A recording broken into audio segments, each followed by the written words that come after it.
میرا سوال یہ، اگر فریج کی چیزیں استعمال نہ کریں تو گوشت کو کیسے لمبے عرصے 1 مہینے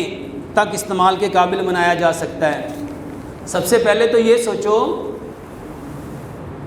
جب ہمیں ایک لمحے کی خبر کا پتہ نہیں کہ موت کس گھڑی آ جائے گی، تو یہ لمبا 1 مہینے تک سیو کس لیے کرنا ہے؟ جب یہ کہتے ہو کہ ہمیں موت کا تو ایک لمحے کا پتہ نہیں۔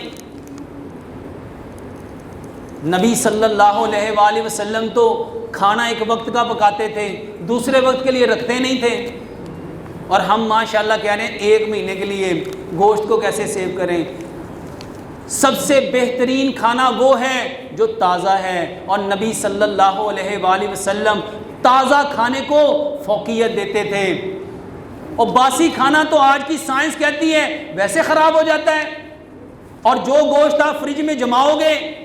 بتاؤ اس کے نیچرل انگریڈینٹس باقی بچیں گے؟ تو بہترین طریقہ یہ ہے آپ تازہ گوشت استعمال کرو، اور اس کے لیے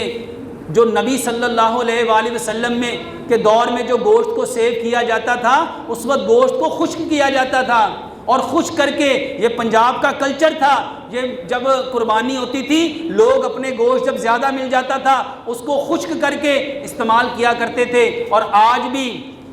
عرب کے صحراؤں کے اندر گوشت کو خشک کرنے کا طریقہ پایا جاتا ہے۔ گوشت کو خشک کر کے استعمال کرو، وہ فریج کے استعمال کرنے سے کروڑ درجے زیادہ بہتر ہے۔